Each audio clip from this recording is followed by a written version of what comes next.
This is my journey.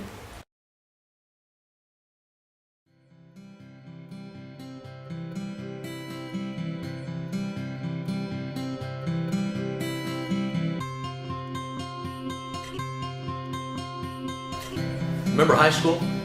Some of us look back at those days with a lot of good memories, while others don't want to go there at all. And the difference is usually found in how we did with that identity thing. You see, the next emotional need is our desire for acceptance. You know, when your body and your emotions and just about everything in your life is changing, feeling like you fit with other people becomes extremely important. I mentioned high school, but it really started a few years before that, maybe junior high or middle school or whatever your city calls that place between childhood and adolescence.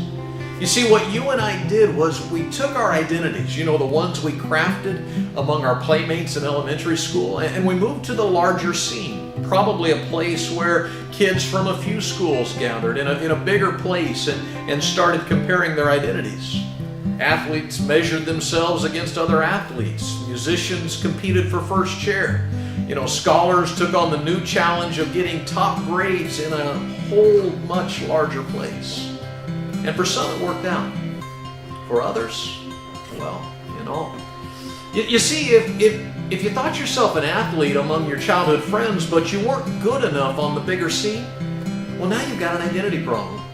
I mean, your carefully crafted identity doesn't get you the acceptance you now crave. So you got a real problem, and the solutions really are few and kind of difficult.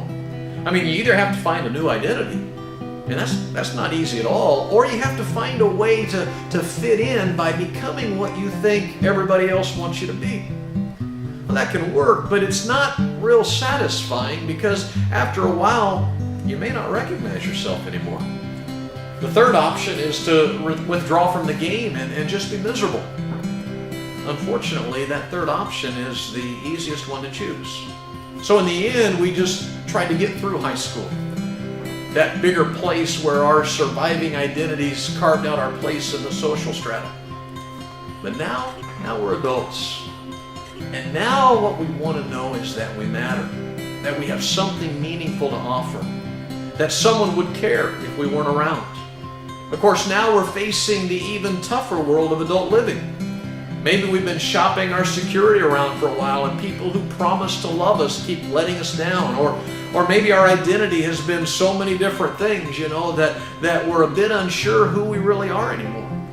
For a while, it may have seemed easiest to just ignore the whole thing and just party wherever we could, hoping this whole business of figuring out life would take care of itself or just go away. But it didn't. And so we're here now trying somehow to feel that we matter, when maybe we've had a fair amount of input that says we don't. Not so dark for you? Well, I'm glad. But what is your confidence based on?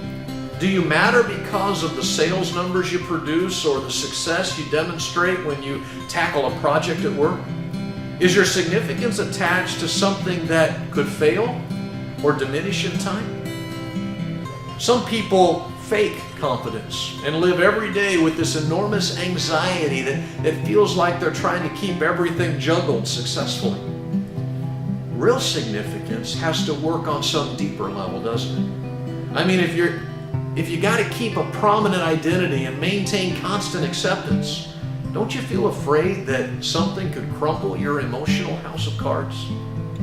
A lot of people attach their significance to these things, but they feel insecure because every day brings new risks to the emotional house that they built. Well, in part 4, I want to talk about some of the places where we risk our significance. We need to understand what isn't working before we'll be ready to check out what really can. See you next time.